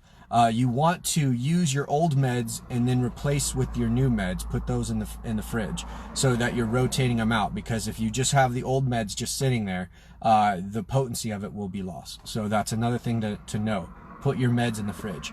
Sorry, I'm all sweaty, you guys. Gosh, where's my powder? Where's makeup when you need it? Cindy, InfoWars has a lot of stuff for preparing too. Yeah, InfoWars does have a lot of stuff. And Alex Jones does a really good job. If you guys know the name Alex Jones, I'm sure you do, one way or another, especially if you're in America. He sells a lot of good stuff for like home prepping. Water droplet pills to put in your water to make it drinkable. If it has bacteria in it, they're the dissolvable water pills. Drops also. He has that freeze-dry food stuff that he sells in boxes. The pricing is really good. And I know people who actually use his stuff, who stock his stuff. And, you know, Alex Jones is like, he's a guy who I would trust to get this stuff from. So, yeah, I would trust him. If he has like a brand that he puts up. The other people that I would trust are campers, like hikers. I don't really necessarily, believe it or not, I don't really trust doomsdayers. Because some of them, they seem a little bit, and I know you probably think I'm one, but I'm one because I read the book. So, what was I saying? Oh, yeah, I would trust like people who are like bushcrafters, or like people who do like the long hikes and go up the mountains and like camp up Mount Everest. Like, those are the people I would trust. If they are just like, I'm marching up Mount Everest. When I march up Mount Everest, this is the food I eat. This is the thing I take. That's the guy I would listen to. Because he's obviously like super pro, or she's super pro. They know their stuff. So that's the kind of things I look for, right? Is like somebody who's actually using the product and has used it and used multiple products and said, between these products that I've used, I would say this product makes me feel the best. I feel the strongest. It tastes the best. So, you know, things like that. I listen for people who actually use the product, not just store the product. Yes, Arrow, I agree. Alex Jones can be way too much.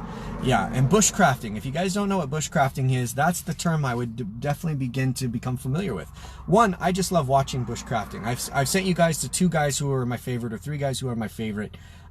Joe Robinette, TA Outdoors, and the other guy who built his cabin himself, like chopped down the tree and built a cabin by himself.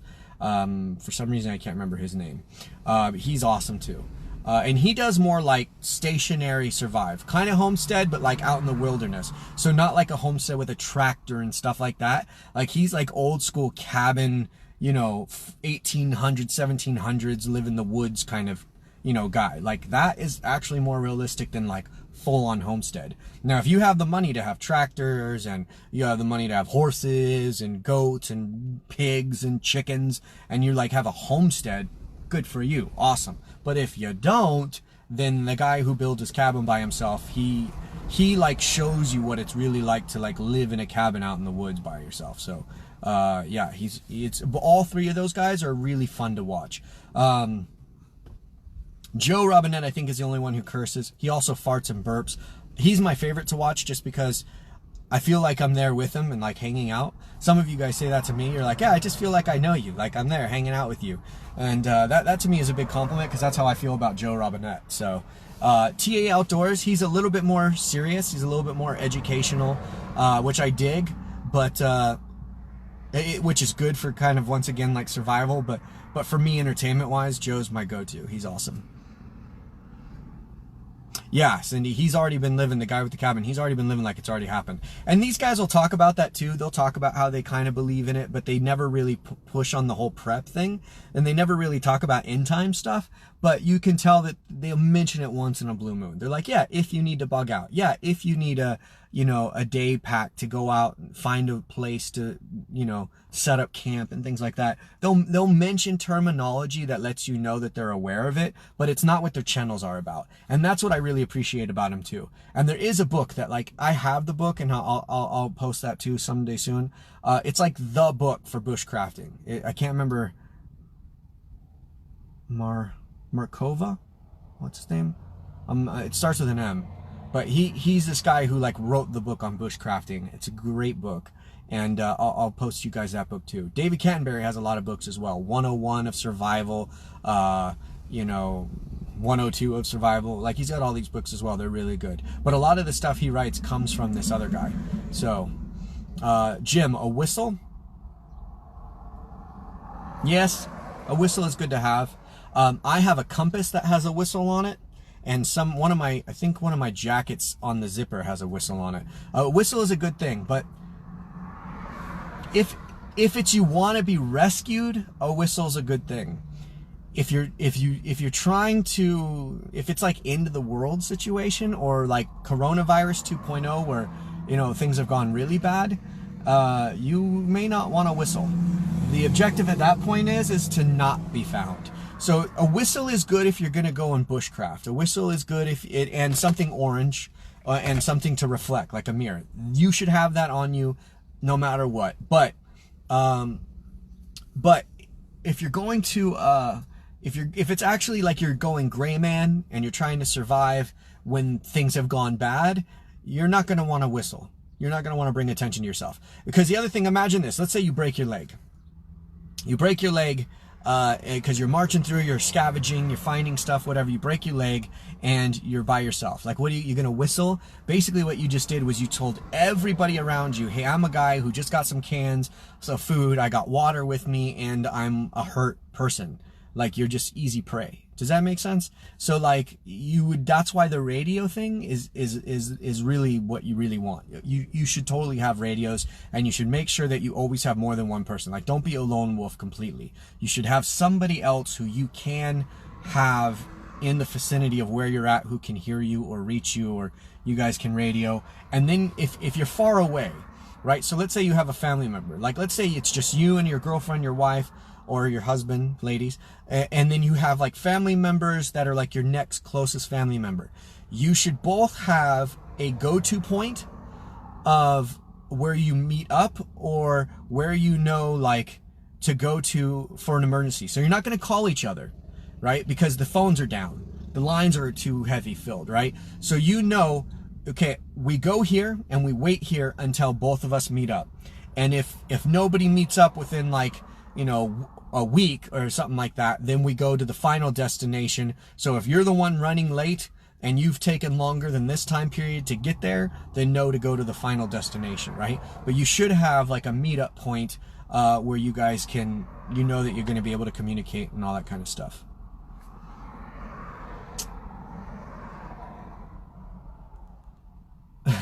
I see them blow right in someone's ear for defense. That might have a different effect on some people. Arrow, hey Nathan, at one point you said like they are watching us to see how we respond to the whole COVID-19, like to see if we stay home. And I just saw this website that actually grades each state of how we've been statistically with the whole social distancing thing. Scary, told you so. And this was all before it got totally locked down. Blow is right. Do you think there will be a second and third wave of the virus? I believe there's like all sorts of stuff to come.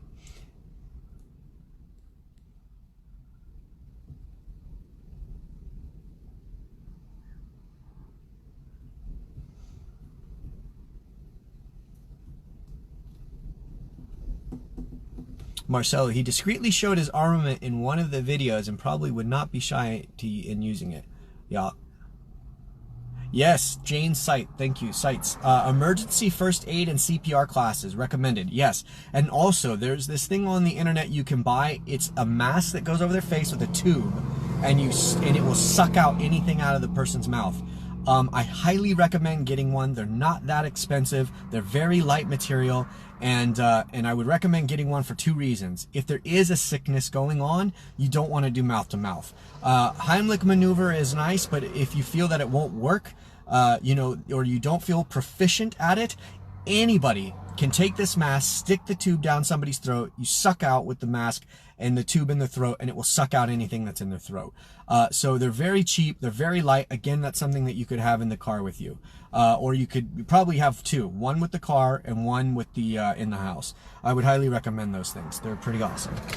So my coffee's getting warm. All right, so I think this is a good video. It's pretty long. Hopefully not too boring for you guys.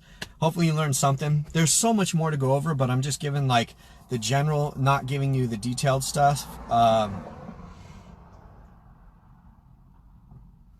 Amanda, get a couple of big dogs. Good for hunting, protection, will alert you of animals or people in the area. I agree, but for people who live in a flat, they may not be able to have dogs. People live in an apartment, they may not be able to have dogs. If you can have a dog, great. The other thing is, though, is a lot of people think that their dogs are going to be great guard dogs, or they think that they're going to hunt. No.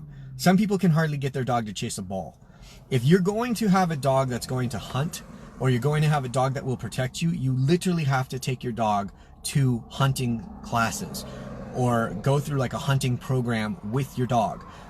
Because as much as we want to think that our dogs will protect us, there's a whole thing there's this guy on the internet who did this whole thing where he would go to people who think that their dogs will protect them. He shows up to their house dressed in black with guard stuff on, and he attacks them, and the dog just sits there and barks. Dog doesn't do anything. Are there dogs that will protect you? Sure. But will your dog, can you trust that your dog's going to do anything for hunting or for protection? No. I mean, I have people who come and knock on the door. I hear them coming before my dog gets off the couch. So the thing is a lot of people, they don't have dogs for survival. They have dogs for having a petting object, right? So if you have a dog, or you're going to get a dog for survival, you have to train it for survival things. You have to train it to have words to not bite somebody, words to bite somebody, words to go and hunt a thing or sniff for a thing. You really gotta like train them. My dog will hide. You see? Evelyn says her dog will hide. Yeah. See? Evelyn, my dog is a scaredy cat. He won't protect me. That's what I mean. You got to actually train your dog from like day one to do this stuff, you guys. If you think that you have a dog and it's going to protect you, even if it barks at the door when somebody knocks, or there's a cat in the backyard, you'd be surprised how many of your dogs will not do a thing. They'll just sit there and bark. Now, will somebody who wants to attack you have like a pause if your dog is sitting there barking? Sure. But if they notice that the dog's not attacking, or the dog is backing away from them, they'll realize the dog's not going to do poop, and then they'll just go after you. So the only thing that your dog is good for at that moment is it gives you a pause to either make a choice to do what you need to do or whatever. There you go, Arrow. Get a Chihuahua. Not a big dog. Big dogs love people. Chihuahuas are mean as hell, and they bark anytime the wind blows. Yep. I had a Chihuahua Dachshund mix, and he bit more people than any dog I ever had. I had a pit bull. He never bit anybody except my brother. He accidentally bit because my brother was playing tug of war with him with a rope. So and my brother just put himself in the dog's mouth, and he's like, "He bit me." He's like, "No, he didn't. You're playing tug of war with him." Garrett, have you watched people having rapture dreams? Many people are having rapture dreams, end time dreams. Yes, I have seen lots of that.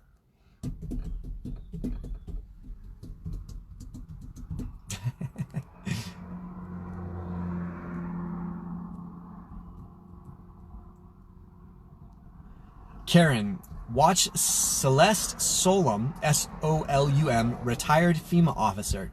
She has blown the whistle on what's going on now, has been planned long ago. Watch it. She's a Christian. And what she says will blow you away. She's like a science fiction horror film.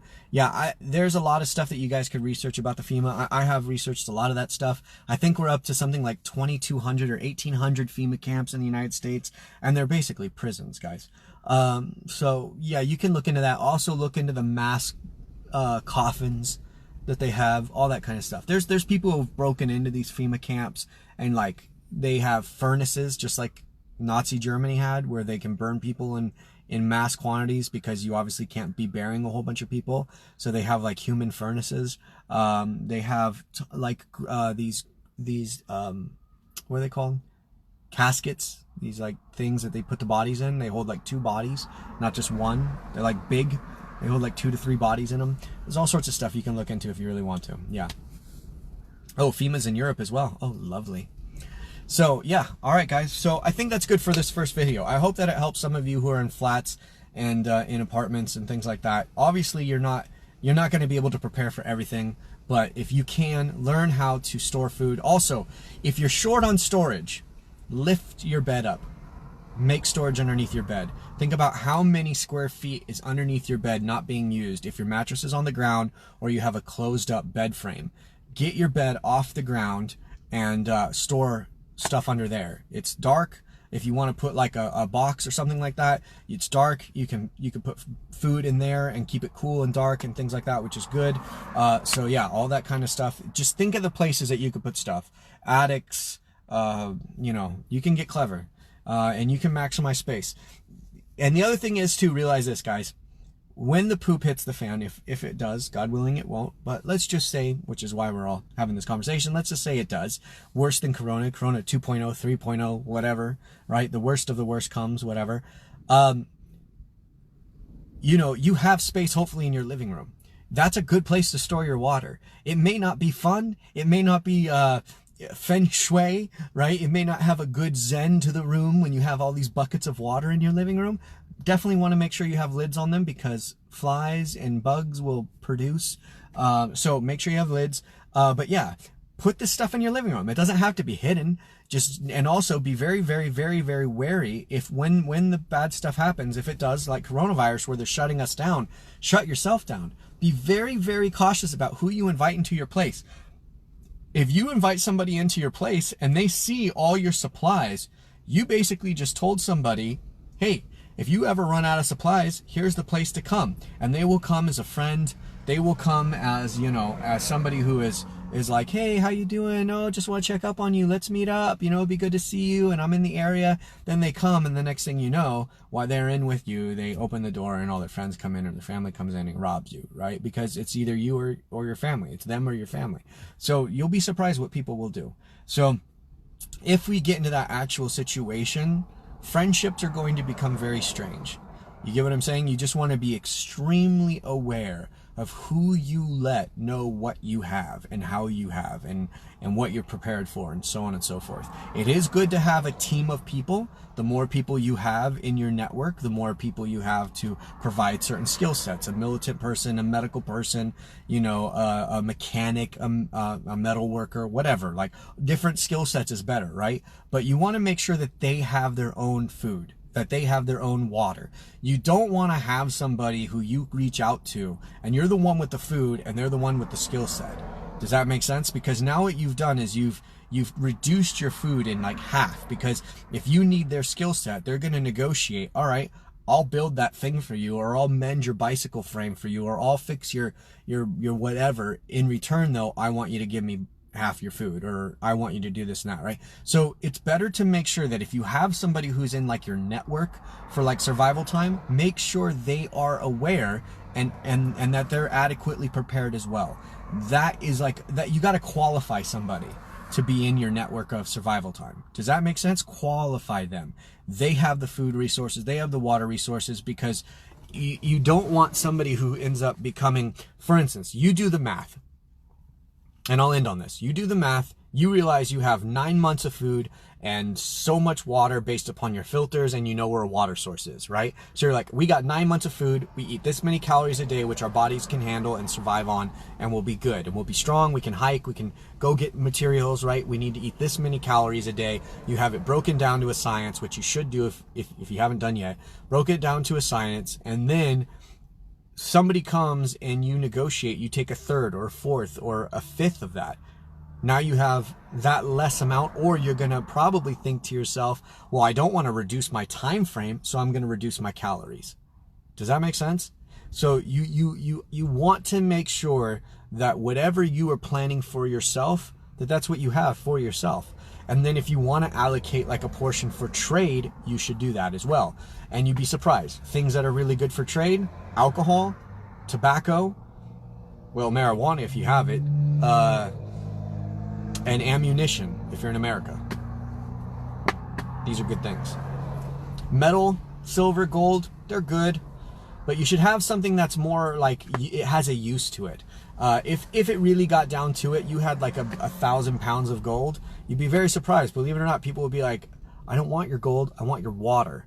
I don't want your silver, I want your food. Do you get what I'm trying to say? So it's better to have something that has the ability to be used and traded rather than just having like gold, right? And think about how much you could buy with that gold, right? So in a real life situation, as you guys learn, look at toilet paper. Toilet paper, this whole thing with the toilet paper that we had going on was like one of the best proofs of application. That who would think that people would be like, yo, I'll give you $5 for that roll of toilet paper, right? Because people don't have the ability to wipe their hiney in the modern world in a way that doesn't wig them out. So think about it. What would you rather have? A gold bar or a gold bar of toilet paper? You see? Toilet paper is worth its weight in gold in this circumstance, right? See what I'm trying to say now? So that is what I would focus on.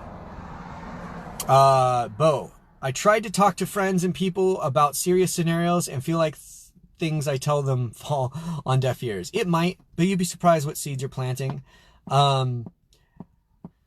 Yeah, finding people who are about this, depending on where you live, is a rough thing. I mean, if you live in a city, it's going to be harder. If you live probably out in the outskirts, or you live like, in places where, people have pieces of land and stuff, and they ride horses and stuff, they're probably not too far-fetched out of their mindset already. But yeah, if you're living in a city folk don't want to necessarily hear about all this stuff, especially like suburbs, soccer moms, soccer dads. They don't want to hear this stuff. They want to think that everything's going to be fine. The government's going to fix it. Marcelo, thanks for making me laugh. Also, God bless you. No, God bless you. Cannabis growing and selling. Yeah, cannabis will be worth its weight in gold for sure. I mean, think about it. You have a I don't know, what's a measure? A pound, an ounce of marijuana or an ounce of tobacco? Which one do you think you could trade more for? Marijuana. So, yeah, it's not a bad trading thing at all. Also, it's medicinal. So, if God grew it, then go for it. That's what I say. It's better than taking some kind of opioid thing. Does it really kill pain? You have to get super, super high, in my experience, for it to kill pain. CBD is really good for you just in general, but CBD doesn't get you high. I have CBD. I use CBD like every day. It's very, very good for you. But if you want to actually kill pain, I would say you should have if you hurt yourself, save a few Vicodins. You know what I mean? Like, don't pop them all just because it's fun or whatever. Like, when I had my kidney stone, I saved a whole bunch of Vicodins. So I didn't pop all the stuff that I had. Now I have them. So if I end up getting hurt, or somebody gets hurt and they need they break their arm or something like that, you don't want them screaming. You don't want them being in agony and moaning. Moaning gets heard. All that kind of stuff. Give them a Vicodin, right? Will marijuana knock them out, put them to sleep? Yeah, if they get high enough. So it does have that purpose to it. It isn't an anti-inflammatory, but I know that people say it will help you with pain. And I know like people with like PTSD, it helps a lot, so it is good with that. And I do know people that have like sciatic nerve issues, they say it helps with too. I'm just saying like there's different kinds of pain. So you should have different kinds of medicine for different kinds of pain. That's all I'm saying. So yeah, see? Helps with inflammatory. Yep. My sister called me a crazy conspiracy person today. Yep, you're gonna have to be okay with being called names and being called weird. But I mean, if there's somebody who thinks that the world can't possibly go really south really fast after this corona thing, like, you already know that they're not the person to add on your list. And I said that in the first video that we did on this whole topic. I said you have to realize there's going to be somebody who you absolutely love, a close family member, who's not going to be with you. They're not going to be a good person to have. They're not going to be prepared. So when they come, they're going to come just as a leech. They're going to come as somebody who's just taking. They're not going to be all about it. Their mindset's not going to be ready. They're not prepared. Their learning curve is going to be way off. They're going to have to learn everything at that moment because they weren't studying and getting mentally prepared and learning things ahead of time. So when they come, they're just going to be somebody who's eating food and drinking water and probably grouchy. That is not the person you want with you at the end times, guys. No matter how much you love them, if it's your kid, your mom, your dad, it doesn't matter. You're not going to want them with you. Now, if they're old, then, you know, then you're just showing grace on them and you take care of them because that's the right thing to do. If that's what you want to do. I don't know. That's the right thing to do, I think. But if they're young and they're middle age and they're capable, but then they're just leeches, let me show you my skinning knife. Totally kidding. You don't want to skin them. But you get what I'm saying? Like, hit the road, Jack. Yeah, Monique, your sister will be right at your door needing your stuff. She will be. And then it will be almost close to impossible for most people to be like, sorry, you said I was a conspiracy nut. You said that I was an idiot. You said that I was watching too many YouTube videos and listening to too many people on the interwebs. Now you want my food? Now you want to know how to filter water when you don't have a water filter? You get what I'm saying? Would we only have to survive for 3.5 years? Courtney, no, you could have to survive for 20 years. 3.5 years is just the bad part that comes after the abomination and desolation in the temple. But the whole thing is 7 years. But leading up to that, I mean, the coronavirus already shows you that you should have this stuff already ready. I mean, if the coronavirus thing was just a little bit worse, like if people were really dying, like I'm talking like you get it, you're dead, that's all there is to it. Like I'm talking like an airborne AIDS, right? You know what I mean? Like something like malaria level or like black plague level, right? Like bad. You get what I mean? Like you get it, you're dead. There's no way you're going to beat it, people of all ages. If it was that, they would stop everything. Nobody who's a farmer would be able to ship any food.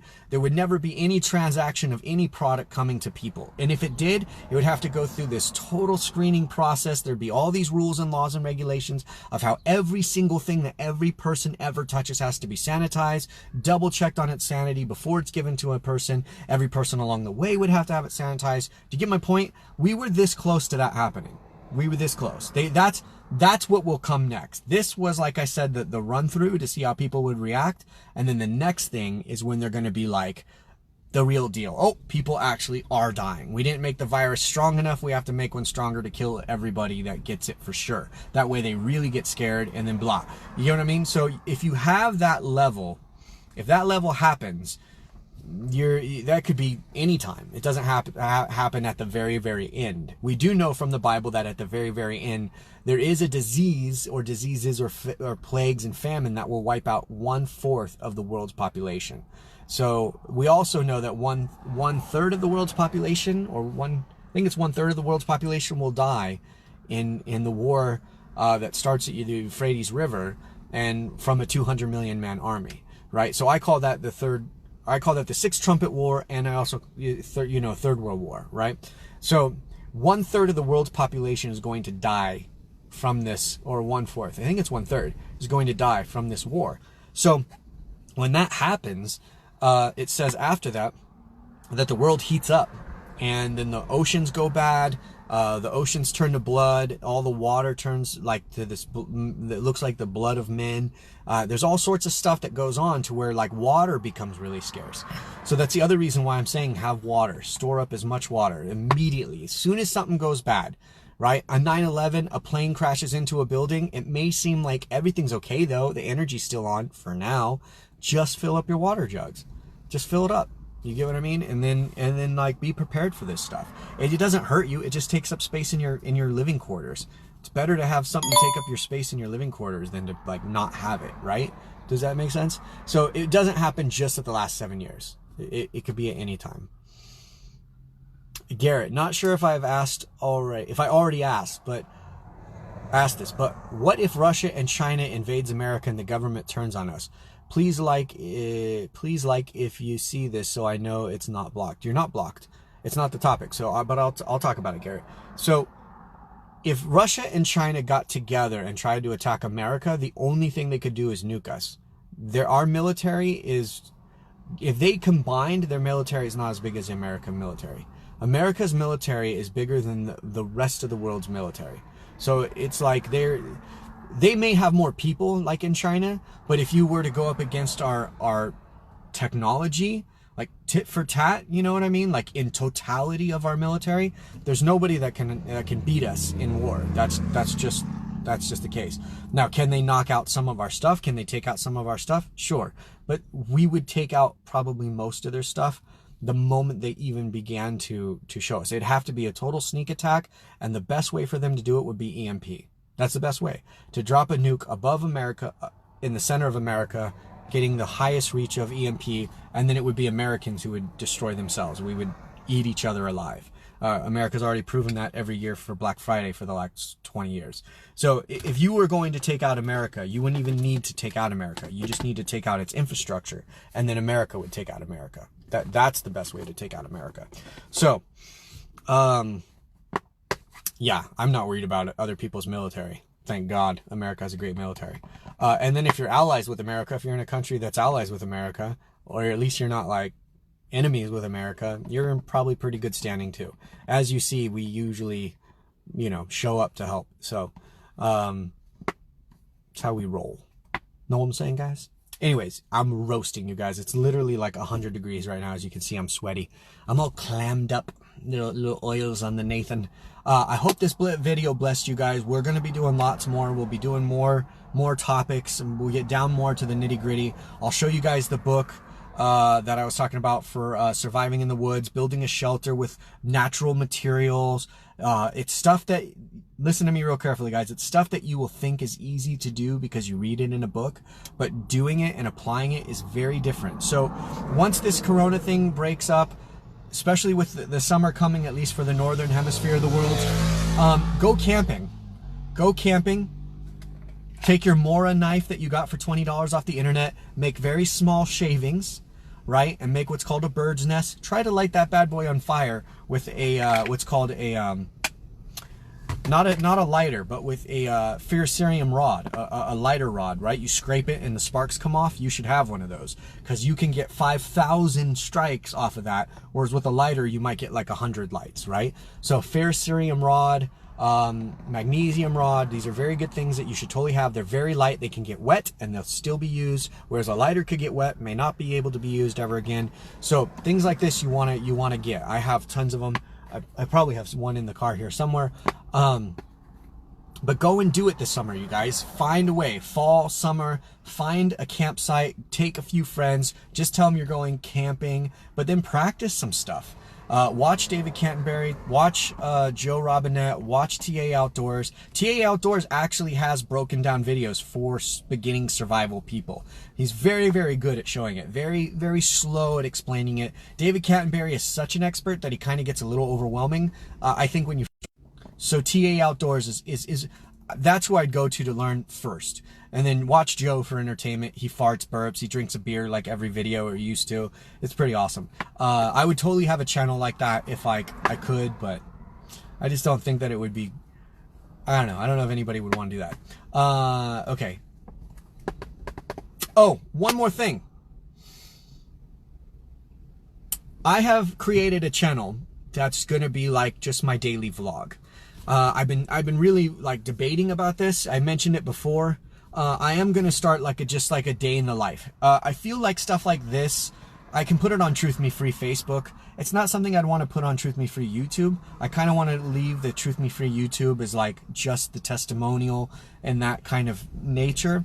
And of course, Yeshua Network, Yeshua Network YouTube, Facebook. You know, I want to leave like the entire Bible read through. It's just like, I hate having all these channels, I'll be honest. But the thing is like, you don't want to like muddy the waters, right? Like somebody goes to Yeshua Network and they're going to go there because they want to learn, you know, general biblical stuff. Somebody goes to, you know, Truth Me Free testimonial. They're looking for that testimonial, right? They're looking for the NDE stuff. So I do have another channel I am going to start doing, and it will be things like day hikes. Like when I go hiking up a mountain, I'll take you guys with me. You know what I mean? If I go on a motorcycle ride, I'll put cameras on the motorcycle and you can just go on the ride with me. If I'm cleaning the house or I'm prepping, you guys can watch me do all that kind of stuff. Not cleaning the house like boring, but like cleaning it with like strategically, like setting stuff up, explaining why I'm putting something here and there, why is it stored there, what is it what will be the use of it, stuff like that, right? So that will be the channel that will be like, I can talk about anything. If I want to talk about what kind of dog I like, I can talk about what kind of axe I like. I'll talk about what kind of my favorite axe is, you know, stuff like that. I don't really think that Truth Me Free is the best. Do you get what I'm saying? I don't want to taint the waters. I don't want people who are like into that kind of stuff to go to Truth Me Free, and then the Truth Me Free NDE stuff will like get pushed down, and the channel won't become about that. So I will share that link with you guys. I'm going to set it up, and I'm going to try to make as much content as I can. I'm pretty active now, and because of your guys' support, it's the only reason I'm able to do this. I don't have my day job anymore. Soraya is completely shut down, and if you guys know, I did post a video on Truth Me Free. I think I posted it on here as well, letting you guys know if you do want Soraya, you guys can go and get it. I know that the Soraya has been shut down for like 3 months. PayPal has not flagged me, but they're saying that I didn't put in some kind of paperwork, which I did, which is how the company was running before, but then like they got some glitch and they said that they didn't get it after all. And so now now my thing is locked. So I don't have chargebacks, nothing like that. And my money is sitting in the account. I can't get it out. So it's kind of frustrating. But you can go and make a donation, $60 donation to the Yeshua donation at gmail.com for PayPal. That will work. It's still working. And then you guys, $60, no shipping charge. I'll send you your Soraya or your Yavante. $60 per bottle. Now, normally the bottle is $129.99, so it's more than 50% off. And the reason I'm doing that is I know that right now with the Corona thing, some exchange rates are really bad. Like Australia, it's like $1 American dollar, or their dollar is worth like 60 American cents. So it's really, really bad, which means if somebody wanted to buy a bottle of Soraya, they'd have to pay $200 for a bottle. That's ridiculous. So that's not happening. There's no way I'm charging anybody $200 for a bottle of Soraya or Yavante, right? So I'm bringing it down to $60, and hopefully that helps you guys. No shipping charge. So if you're international or not, I'll pay the price on it. It's not on you. That's the only way I can solve this problem for right now, you guys. If you can think of another way to solve the problem in the meanwhile, then that's it. And the price will stay at $60 as long as the hard times are at hand. Again, that's like, I'm not really making money off Soraya right now. I'll probably be breaking even at the end of the day with the shipping costs. But I know that some of you use it. You really love it. You give amazing testimonies about it. And there's no reason why you shouldn't have it. I have a stock supply of it, but it's not getting to you because of the PayPal thing. So it doesn't serve me or you. So yeah, there's that. All right. Hopefully that helps. What is the best way to support your work financially, Monique? The PayPal. Make a donation at PayPal. Do the friend selection, by the way, guys, and it doesn't take any tax out. If you say you're sending donation to a family friend selection, it doesn't take any money out of it. So that's the best way. But you guys, you can still make a donation at the GoFundMe if you want. But it's up to you, however you guys want to do it. Thank you so much for that, by the way. I appreciate it. I'm becoming more comfortable with the fact that you guys support my ability to survive. So thank you very much. Can we just send money somewhere, like not buying? Yeah, there's a P.O. Box, 6655 P.O. Box, Woodland Hills, California, 91365. But I'll post that as well on this video, so you guys can check that out if you want. Make it easy for you. All right, you guys, be blessed, be the blessing. Thank you so much for participating in these video series as well. And I'm really excited to start making some fun Who's Nathan Wheeler outside of ministry videos. You know, just just being human kind of stuff. You get what I mean? Hopefully you'll enjoy it. And you don't have to. That's why I'm making a second channel. If that's something you're not interested in, it's not about me, but it is about me just because my life is already all over the internet. Why not just do that, you know, legitimately? You get what I'm trying to say? So thank you guys. Appreciate you very much.